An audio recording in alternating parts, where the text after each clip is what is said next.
मैंने पुनर्जन्म लेने के बाद सबसे पहला काम पागलों की तरह पढ़ाई छोड़कर अपनी बॉडी को ट्रेन करना शुरू किया। यहाँ तक कि टीचर्स की फेल करने की चेतावनी और मेरी गर्लफ्रेंड लियू रोयान के ब्रेकअप का भी मुझ पर कोई असर नहीं हुआ, क्योंकि मैं जानता था कि सिर्फ 1 महीने बाद पूरी दुनिया में अलग अलग डेविल फ्रूट्स उगने वाले हैं। उस समय जो भी डेविल फ्रूट हासिल करेगा उसे असाधारण शक्तियां मिलेंगी। पिछले जन्म में मुझे भी एक असाधारण शक्ति मिली थी, लेकिन मेरी फ्रूट एबिलिटी कमजोर थी और मेरी फिजिकल फिटनेस भी ज्यादा अच्छी नहीं थी, इसलिए मैं ज़ॉम्बी होर्ड में बुरी तरह मारा गया। अब जबकि मुझे दूसरा मौका मिला था तो जाहिर है कि मैं अपने फ्यूचर नॉलेज का पूरा फायदा उठाने वाला था और हर उस चीज को पकड़ने वाला था जिसे इस्तेमाल किया जा सके। मेरी जानकारी के मुताबिक पास ही एक डेविल फ्रूट मौजूद था, स्कूल के बगल वाली फलों की दुकान में। उस दुकान का नाम भी बड़ा अजीब था, गाइड यू टू ब्यूटीफुल। लेकिन मुझे यह नहीं पता था कि वह डेविल फ्रूट आखिर किस दिन प्रकट होगा, इसलिए मैं हर दिन उस दुकान पर कुछ फल खरीदने जाता और साथ ही यह भी देखा कि वह डेविल फ्रूट आया है या नहीं। लेकिन आज जब मैं हमेशा की तरह दुकान में घूम रहा था और पाइनएप्पल सेक्शन तक पहुंचा, तभी 2 हरी रंग की छोटी शाखाओं ने अचानक मेरा ध्यान खींच लिया। मैंने ऊपर रखे पाइनएप्पल हटाए और उन शाखाओं का असली शरीर मेरी आंखों के सामने आ गया। बिल्कुल सही, यह मेरी यादों वाली उसी डेविल फ्रूट जैसी थी। यही वन पीस दुनिया के 4 एम्परर्स में से काइडो का डेविल फ्रूट था। मैंने तेजी से बिल चुकाया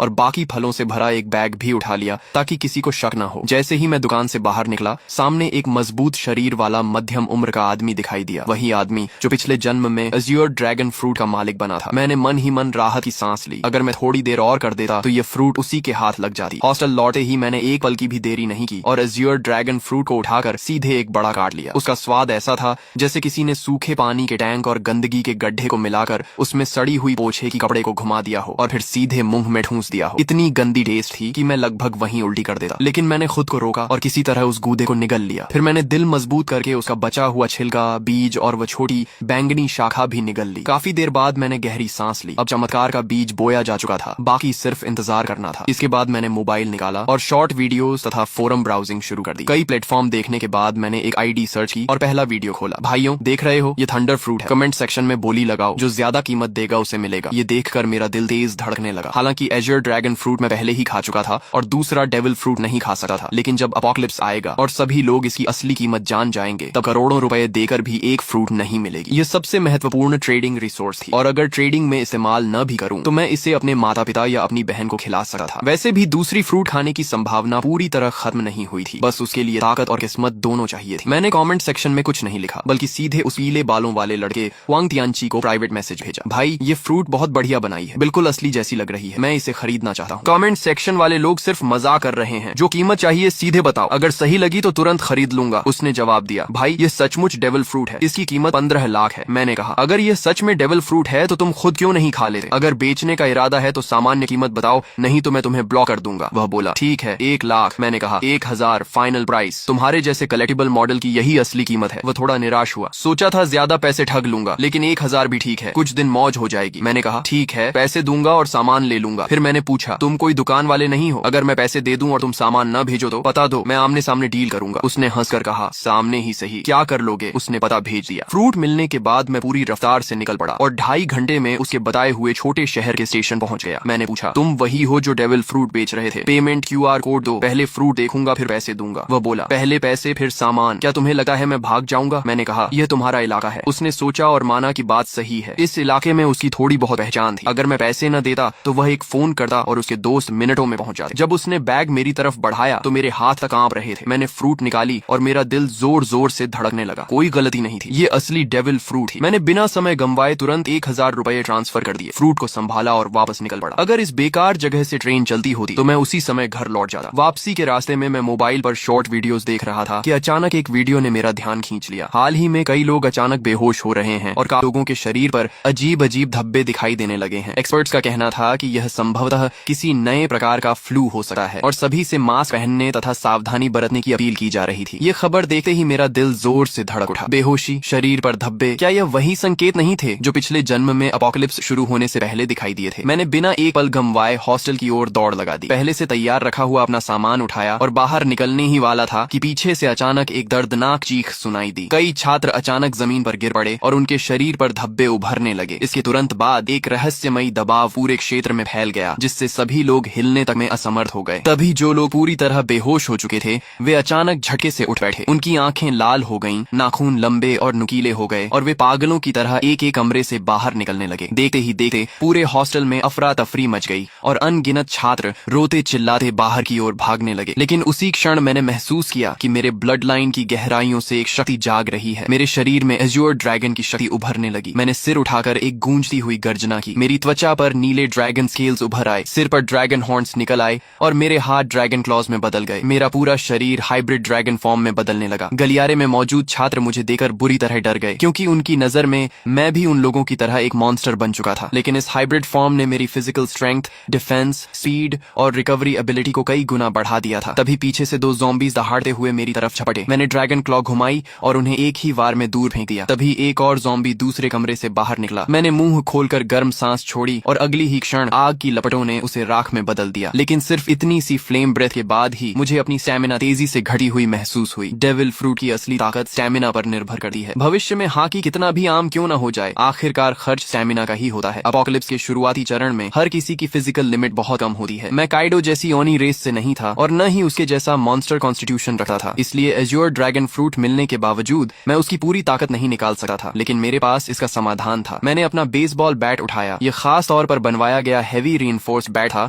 जो ज़ॉम्बी के सिर कुचलने के लिए बिल्कुल परफेक्ट था। मैंने बैट घुमाया और उस पर बिजली की लहरें दौड़ने लगी। एज्योर ड्रैगन फ्रूट हवा, आग और बिजली तीनों एलिमेंट्स को कंट्रोल कर सकता था। भले ही इसकी ताकत लोजिया फ्रूट्स जितनी न हो, लेकिन अटैक एनहांस करने के लिए यह काफी थी। मैं गलियारे में ज़ॉम्बीज का सफाया करता हुआ आगे बढ़ता गया और जल्दी ही बाकी छात्रों का ध्यान मेरी तरफ गया। लगातार ज़ॉम्बीज को खत्म करने की वजह से उन्हें भागने और सांस लेने का मौका मिल रहा था। बिजली से घिरा मेरा बेसबॉल बैट सचमुच थंडर बागवा जैसा लग रहा था। लगभग हर ज़ॉम्बी मेरे सामने एक ही वार में खत्म हो रहा था। लेकिन मैं इस कत्लेआम के रोमांच में नहीं डूबा। लड़ते हुए मैं तेजी से नीचे की ओर बढ़ता रहा। मेरा पहला लक्ष्य था किसी भी कीमत पर घर पहुंचना, ताकि इस जन्म में मेरे माता पिता और मेरी छोटी बहन को फिर कभी अपमान और अत्याचार न सहना पड़े। दूसरा लक्ष्य था जितनी जल्दी हो सके 100 ज़ॉम्बीज मारना, क्योंकि जो व्यक्ति अकेले 100 ज़ॉम्बीज खत्म करता उसके लिए डिवाइन स्पेस खुल जाती थी। वहां से मैं 3 कलर हॉकी की ट्रेनिंग मेथड प्राप्त कर सकता था और अपनी ताकत तेजी से बढ़ा सकता था। एज्योर ड्रैगन उड़ सकता था, लेकिन मेरी मौजूदा स्टैमिना इतनी नहीं थी कि मैं उड़कर घर पहुंच सकूं। इसलिए मैं लोहे के बैट को घुमाते हुए एज्योर ड्रैगन वॉर गॉड की तरह आगे बढ़ता गया। मेरे पीछे बड़ी संख्या में छात्र जमा हो गए जो मेरे पीछे पीछे निकलना चाहते थे, लेकिन उन्हें नहीं पता था कि अपोकलिप्स में कहीं भी सेफ प्लेस नहीं होती। कई बार हॉस्टल का दरवाजा बंद करके अंदर छिपे रहना ज्यादा समय तक जिंदा रख सकता था। जब मैं हॉस्टल से बाहर निकला तो नीचे का दृश्य देखकर मेरी आंखें सिकुड़ गईं। यह स्कूल कभी एक मास ग्रेवयार्ड हुआ करता था। कैंपस में यह अफवाह मशहूर थी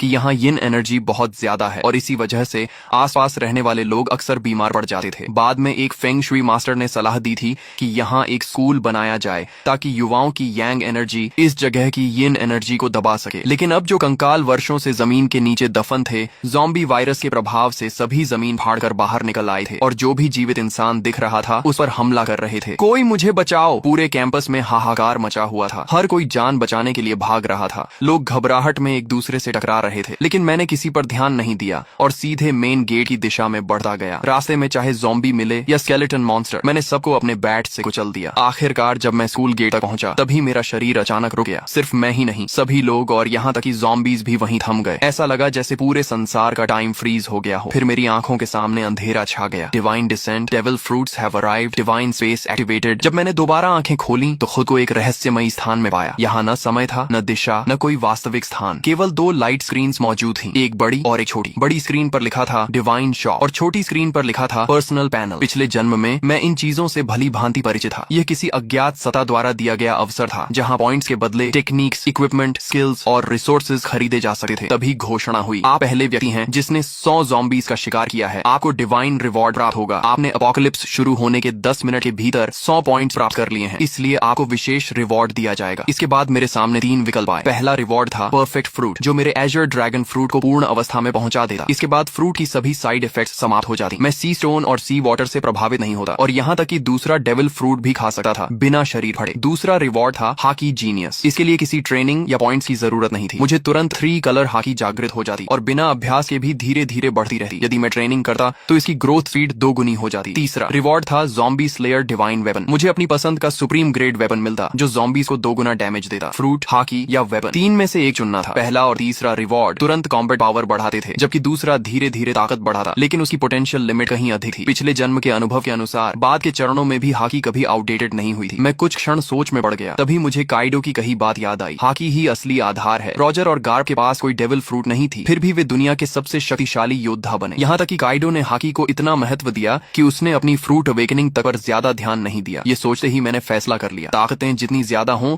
उतना अच्छा नहीं। असली बात यह है कि किसी एक ताकत को उसकी सीमा तक पहुंचाया जाए। एज्योर ड्रैगन फ्रूट कितनी शक्तिशाली बनेगी ये पूरी तरह मेरी फिजिकल स्ट्रेंथ पर निर्भर था। अगले ही क्षण मैंने हॉकी जीनियस चुन लिया। तुरंत 3 कलर हॉकी मेरे भीतर जाग उठी। काली ऊर्जा की एक पतली परत मेरी मुट्ठियों पर चढ़ गई। यह आर्मामेंट हॉकी थी। इसके बाद मैंने कुछ पॉइंट्स खर्च करके 5 वाटर मीट खरीदे, जो तेजी से स्टेमिना रिकवर करने वाला फूड था और लड़ाई में लंबे समय तक टिकने में मदद करता था। पर्सनल पैनल सिर्फ स्टेटस स्क्रीन नहीं थी, बल्कि कम्युनिकेशन डिवाइस भी थी। अपोकलिप्स में जब मानव सभ्यता टूट गई थी, तब लोग इसी पैनल के कम्युनिकेशन फंक्शन से संपर्क बनाए रखते थे। इसमें अलग अलग चैनल्स भी बने हुए थे और बहुत से लोग पहले ही बातचीत शुरू कर चुके थे। तभी घोषणा हुई, स्पेस कनेक्शन समाप्त होने वाली है। भविष्य में केवल विचार करते ही डिवाइन स्पेस में प्रवेश किया जा सकेगा। मेरी आंखों के सामने फिर अंधेरा छा गया। जब मैंने दोबारा आंखें खोली तो मैं वापस अपने शरीर में था। चारों ओर अनगिनत ज़ॉम्बीज और घबराए हुए छात्र शिक्षक मौजूद थे। मैंने तुरंत एक वाटर मीट मुंह में ठूंस ली और तेजी से खाते हुए स्कूल गेट की ओर बढ़ने लगा। तभी मुझे अचानक खतरे का एहसास हुआ। मैंने तुरंत अपना शरीर एक ओर घुमा लिया। जिस जगह मैं खड़ा था वहां अगले ही पल जमीन फट गई और एक स्केलेटन आर्म बाहर निकल आई। बहुत से लोग सोच रहे थे कि शहर छोड़कर किसी सुनसान जगह चले जाएंगे और किसी तरह जीवित रहेंगे, लेकिन उन्हें नहीं पता था कि अब इस दुनिया में 1 इंच भी सुरक्षित जमीन नहीं बची थी। इसी दौरान रास्ते में चल रही कारों के रेडियो पर इमरजेंसी ब्रॉडकास्ट लगातार बज रहा था। यह राष्ट्रीय आपातकालीन सूचना है। सभी नागरिक शांत रहें, अपने घरों के अंदर रहें और दरवाजे खिड़कियां बंद रखें। हमारी सेना पूरी तरह सक्रिय हो चुकी है। रेडियो पर आगे घोषणा हुई, हमारी बायोलॉजिकल लैबोरेटरीज भी एंटीडोट विकसित करने में लगी हुई हैं। कृपया शांति बनाए रखें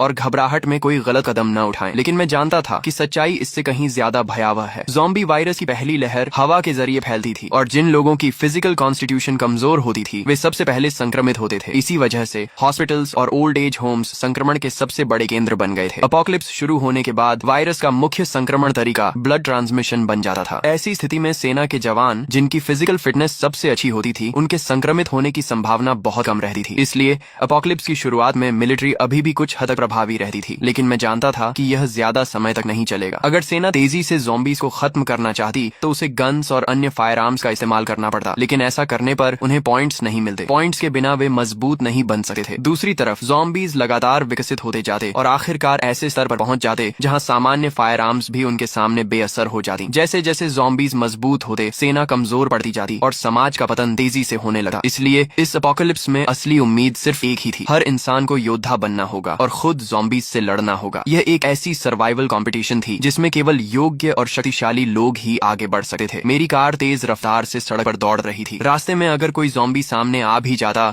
तो मैं ब्रेक लगाने की बजाय उसे सीधा टक्कर मारकर आगे निकल जाता। तभी अचानक मेरा फोन बज उठा। कॉल उठाते ही दूसरी तरफ से मेरी छोटी बहन की घबराई हुई आवाज सुनाई दी, भैया आप कहाँ हो? बाहर बहुत सारे ज़ॉम्बीज हैं, बहुत डर लग रहा है। मैंने तुरंत पूछा, मैं ठीक हूँ, तुम कैसी हो? मम्मी पापा ठीक है ना? उसने राहत की सांस लेते हुए कहा, मम्मी ने आपकी बात मानकर पहले ही छुट्टी ले ली थी और मुझे स्कूल से घर ले आई थी। पापा अभी हॉस्पिटल में हैं। उन्होंने कहा है कि उन्होंने ऑफिस लॉक कर लिया है और फिलहाल सुरक्षित हैं। भैया आप तो सचमुच भविष्यवक्ता निकले। अगर आपने मम्मी को जबरदस्ती छुट्टी लेने के लिए न कहा होता तो शायद हम अभी बाहर ही मर चुके होते। पिछले 1 महीने से मेरी बहन औचिंग बहुत हैरान थी, क्योंकि मैं हर दिन बड़ी मात्रा में डेली नेसेसिटीज घर भेज रहा था। जब भी परिवार पूछता कि इतना सामान क्यों जमा कर रहा हूँ, मैं कोई जवाब नहीं देता था। उन्हें यह भी नहीं पता था कि मेरे पास इतना पैसा आया कहाँ से। असल में मेरे पास कोई पैसा नहीं था। सिर्फ 1 महीने में इतना कमाना भी असंभव था। लेकिन जब अपोकलिप्स आने ही वाला था तो मुझे कर्ज लेने से डरने की क्या जरूरत थी। मैंने लगभग हर ऑनलाइन प्लेटफॉर्म से लोन ले लिया था। अगर माता पिता को समझाने की समस्या न होती तो शायद मैं घर तक गिरवी रख देता। हालांकि डिवाइन स्पेस के मौजूद होने के कारण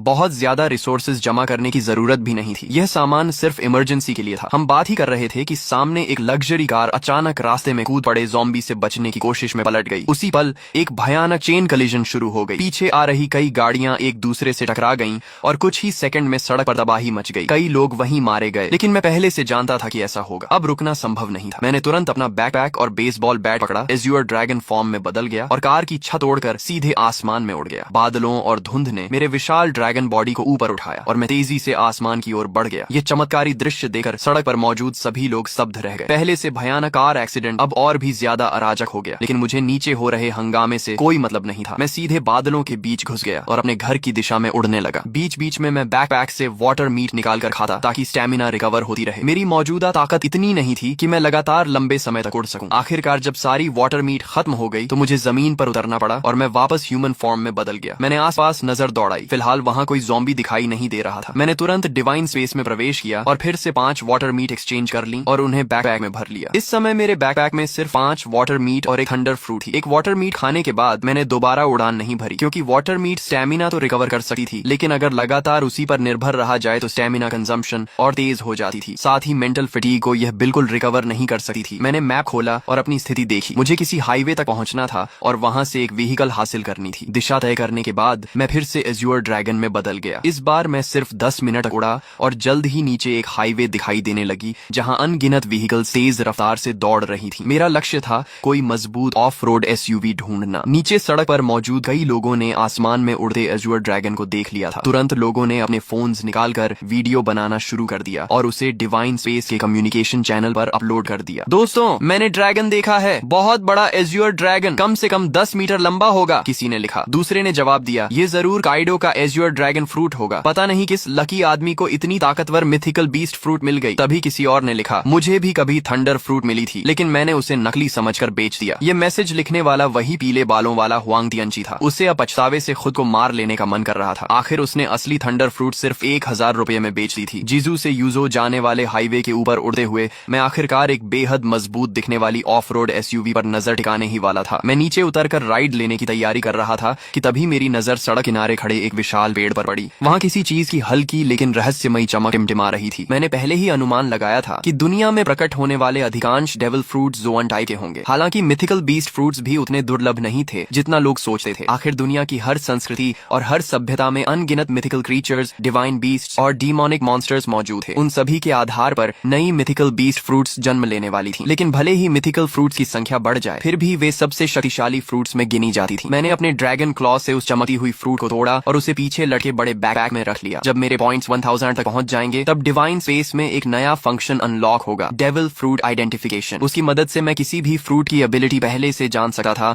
और किसी बेकार फ्रूट को खाने से बच सकता था। हालांकि यह सुविधा बहुत महंगी थी। हर आइडेंटिफिकेशन के लिए पूरे 1000 पॉइंट्स खर्च करने पड़ते थे। मैं दोबारा उस ऑफ रोड एसयूवी का पीछा करने ही वाला था कि अचानक आगे चल रहा एक बड़ा ट्रक बुरी तरह पलट गया। उसी पल उसके अंदर से 3 ज़ॉम्बीज बाहर निकले और आसपास की गाड़ियों पर हमला करने लगे। लेकिन उस समय किसी के पास रुकने का साहस नहीं था। एक ड्राइवर ने एक्सेलरेटर पूरी ताकत से दबाया और सीधे ज़ॉम्बीज के ऊपर गाड़ी चढ़ा दी। फिर वह गाड़ी को दाएं बाएं घुमाकर ज़ॉम्बीज को गिराने की कोशिश करने लगा। उसकी इस हरकत ने तुरंत एक और चेन एक्सीडेंट पैदा कर दिया। मैंने उधर सिर्फ एक नजर डाली और फिर पलटे हुए ट्रक के पास उतर गया। ह्यूमन बीस्ट फॉर्म में बदलकर मैंने ट्रक के किनारे को पकड़ लिया और एज्योर ड्रैगन की विशाल शक्ति का इस्तेमाल करते हुए उसे जबरदस्ती सीधा खड़ा कर दिया। एज्योर ड्रैगन फ्रूट द्वारा दी गई स्ट्रेंथ वास्तव में भयावह थी। इसके बाद मैं ट्रक के अंदर घुसा और खुद उसे चलाने लगा। जब धीरे धीरे मुझे एहसास हुआ कि वे सभी मेरी ट्रक के पीछे पीछे चल रही हैं। मैंने रियर व्यू मिरर में यह दृश्य देखा, लेकिन मुझे इससे कोई फर्क नहीं पड़ा। जब तक वे मेरे काम में रुकावट नहीं डालते, उन्हें मेरे पीछे आने से कोई समस्या नहीं थी। रास्ते भर बार बार एक्सीडेंट्स होते रहे। मैं समय समय पर ट्रक से उतरता, ज़ॉम्बीज को खत्म करता और सड़क साफ करता। तभी एक मोटा और अमीर दिखने वाला मध्यम उम्र का आदमी मुस्कुराते हुए मेरे पास आया और बोला, अगर आप मेरी सुरक्षा करेंगे तो मैं आपको जितना पैसा चाहिए उतना दे सकता हूँ। मैंने उसकी तरफ ठंडी नजर से देखा और कहा, एक कदम और आगे बढ़ाया तो मरोगे। वह आदमी इतना डर गया कि अनजाने में वहीं घुटनों के बल बैठ गया। उस समय मेरी ड्रैगन फॉर्म और उससे निकल रही किंगली ऑरा उसे ऐसे महसूस हो रही थी जैसे उसके सामने कोई सर्वोच्च शासक खड़ा हो। मेरी हल्की सी कॉन्करर्स हाकी ने आसपास खड़े कई लोगों को डर से जड़ कर दिया। फिर भी मौत का डर इंसान से कुछ भी करवा सकता है। एक बेहद खूबसूरत मैच्योर वुमन हिम्मत करके मेरे पास आई। अपोकलिप्स के बीच भी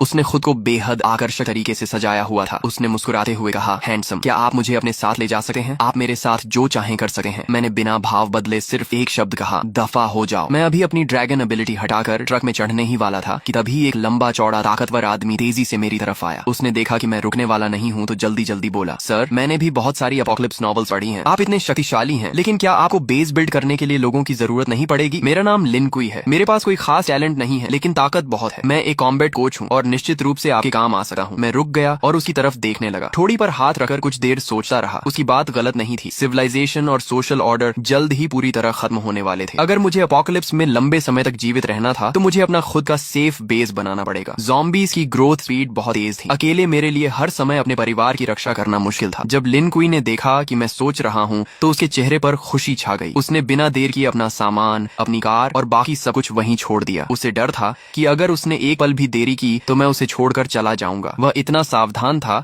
कि फ्रंट सीट पर बैठने की हिम्मत भी नहीं कर सका। अपनी फिजिकल फिटनेस का इस्तेमाल करते हुए सीधे ट्रक के पीछे वाले कार्गो एरिया में चढ़ गया। लिन कुई की सफलता देकर बाकी लोगों को भी उम्मीद नजर आने लगी। उन्हें लगा कि मैं पूरी तरह निर्दयी नहीं हूँ। तभी वह अमीर मध्यम उम्र का आदमी फिर कुछ कहने ही वाला था कि मैंने उसे बीच में रोक दिया। अगर मैं लोगों को भर्ती भी करूंगा तो किसी को सिर्फ उसके शब्दों पर नहीं चुनूंगा। शुरुआती चरण में एक आदमी ही काफी है और उसकी लॉयल्टी भी अभी साबित नहीं हुई है, उसे समय के साथ परखा जाएगा। तभी वह खूबसूरत महिला फिर आगे आई और दृढ़ आवाज में बोली, कृपया मुझे एक मौका दीजिए, मेरी क्षमता और मेरी जान दोनों आपके लक्ष्य पूरे करने के लिए समर्पित रहेंगी। उसकी आंखों में झलकता दृढ़ निश्चय देकर मुझे एहसास हुआ कि यह महिला साधारण नहीं है, शायद इसमें वाकई कुछ खास था। मैंने कुछ सेकंड तक उसे ध्यान से देखा और फिर कहा, गाड़ी में चढ़ जाओ। महिला खुशी से झूम उठी, लेकिन मेरी अनुमति के बिना वह भी फ्रंट सीट पर नहीं बैठी। उसने अपनी पूरी ताकत लगाकर ट्रक के पीछे वाले कार्गो एरिया में चढ़ना शुरू कर दिया। मैं यह सब देखकर मन ही मन सिर हिलाने लगा। शायद यह महिला सिर्फ एक सुंदर चेहरा नहीं थी, पीछे खड़े कई लोग भी इन दोनों की तरह मेरे साथ जाना चाहते थे। लेकिन जैसे ही मैंने हल्की सी कॉन्करर्स हाकी छोड़ी, सभी डर के मारे जमीन पर गिर पड़े। उनमें से किसी ने कांपती आवाज में कहा, हे भगवान, इस बॉस ने तो कॉन्करर्स हाकी भी जगा ली है। कुछ अनुभवी वन पीस फैंस तुरंत इस किंगली ऑरा को पहचान गए। मैं वापस ड्राइवर सीट पर बैठा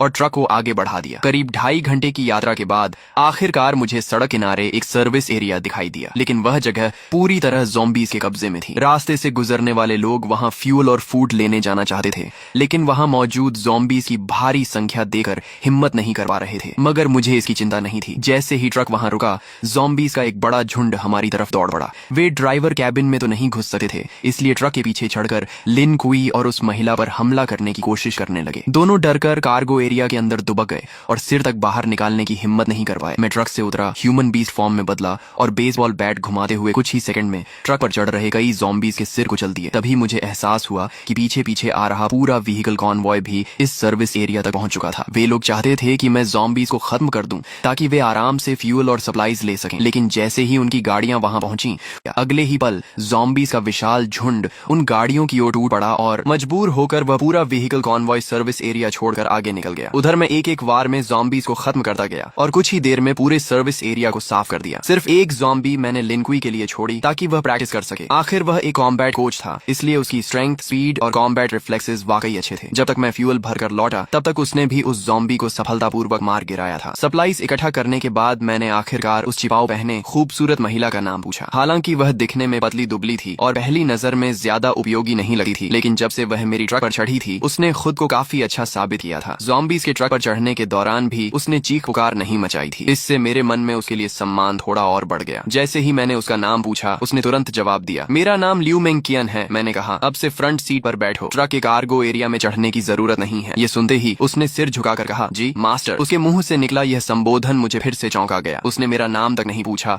और सीधे मुझे मास्टर कहकर संबोधित करने लगी। जो व्यक्ति अपना ईगो और प्राइड छोड़ सकता है, वही एपोकलिप्स जैसी दुनिया में ज्यादा समय तक जीवित रह सकता है। थोड़ी देर बाद हम फिर से यात्रा पर निकल पड़े। रास्ते में मुझे एक बार फिर मेरी बहन आओ चिंग का फोन आया। भैया आप कहाँ हो? पापा हॉस्पिटल के ऑफिस में फंसे हुए हैं। मैंने सुना है हॉस्पिटल में सबसे ज्यादा ज़ॉम्बीज़ हैं। पापा के पास खाना पानी भी नहीं है। मुझे बहुत डर लग रहा है कि उन्हें कुछ हो न जाए। उसकी आवाज रोने जैसी हो गई थी। फोन के दूसरी तरफ मेरी माँ की आवाज भी सुनाई दी। हाउ हाउ, तुम्हारे स्कूल का क्या हाल है? तुम अपना ध्यान रखना, हम तुम्हें बचाने का कोई रास्ता ढूंढ लेंगे। मैंने कहा, माँ चिंता मत करो, मुझे काइडो का एजर ड्रैगन फ्रूट मिल गया है। डेविल फ्रूट का नाम सुनते ही आओ चिंग का डर काफी कम हो गया। हम भाई बहन पूरे 1 घंटे तक फोन पर बातें करते रहे। कॉल खत्म होने के बाद मैंने तुरंत अपने पिता को फोन किया। मैंने उन्हें बताया कि मैं अब एबिलिटी यूजर बन चुका हूँ और जल्द ही हॉस्पिटल पहुंचकर उन्हें बचा लूंगा। मैंने उन्हें सख्त हिदायत दी कि ऑफिस के अंदर छिपे रहें और बाहर निकलने की कोशिश न करें। दूसरी तरफ ऑफिस में फंसे एओ हाई भूख, प्यास और लगातार दरवाजा पीटे ज़ॉम्बीज़ की वजह से बेहद परेशान थे। वह आधी नींद और आधी बेहोशी की हालत में थे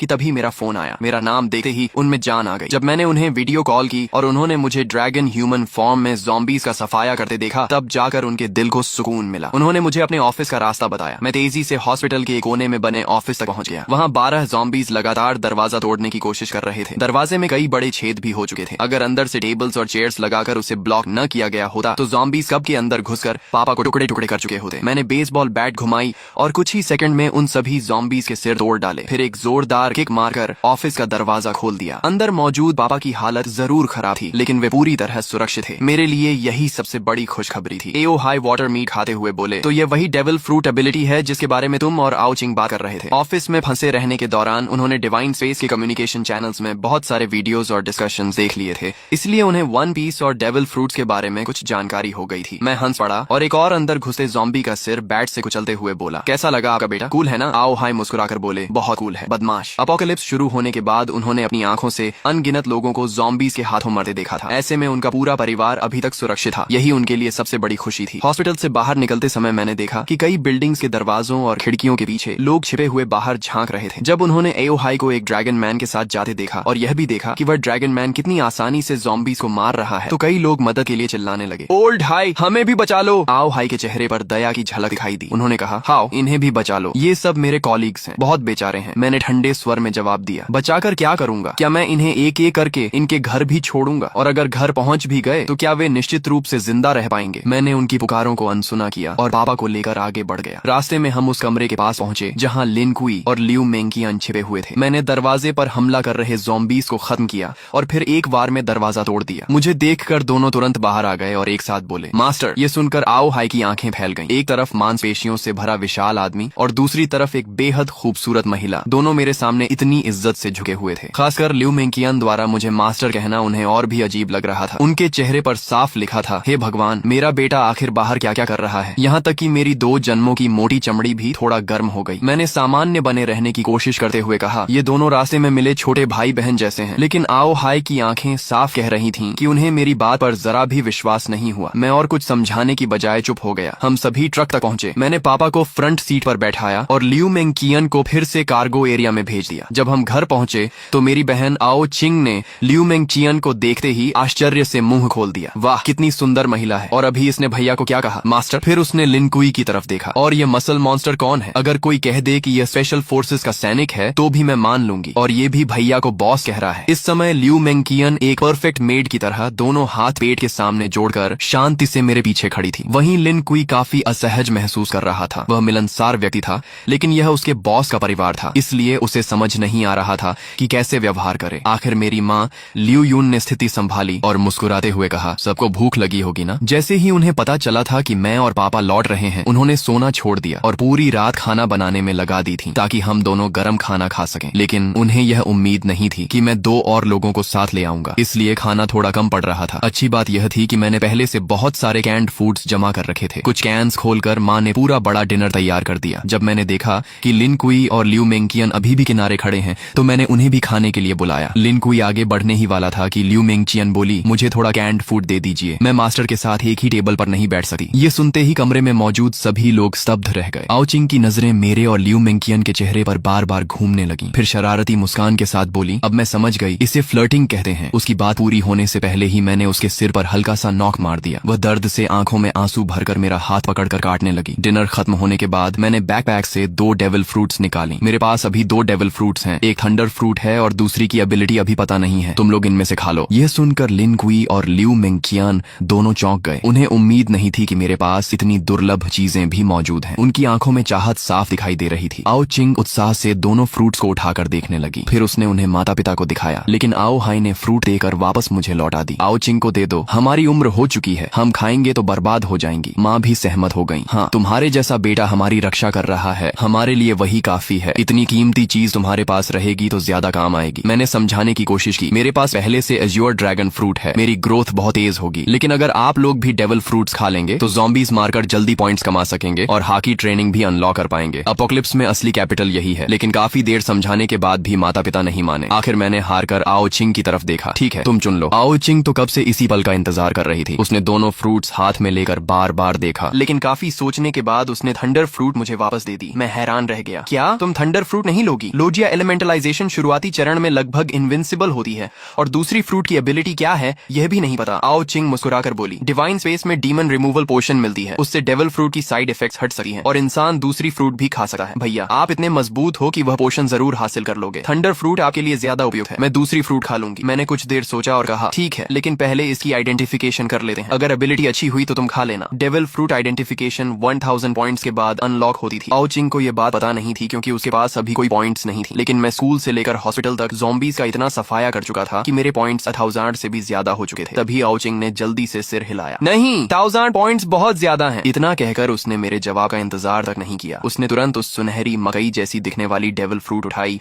और एक बड़ा टुकड़ा काटकर निगल लिया। ये देखकर मैं घबरा गया। मुझे बिल्कुल उम्मीद नहीं थी कि वह सीधे फ्रूट खा लेगी। अगर यह कोई कमजोर एबिलिटी निकली तो बाद में पछताने का भी मौका नहीं मिलेगा। लेकिन अब बहुत देर हो चुकी थी। आओ चिंग फ्रूट का गूदा निगल चुकी थी। मैं केवल मन ही मन प्रार्थना कर सकता था कि उसे कोई शक्तिशाली एबिलिटी मिले।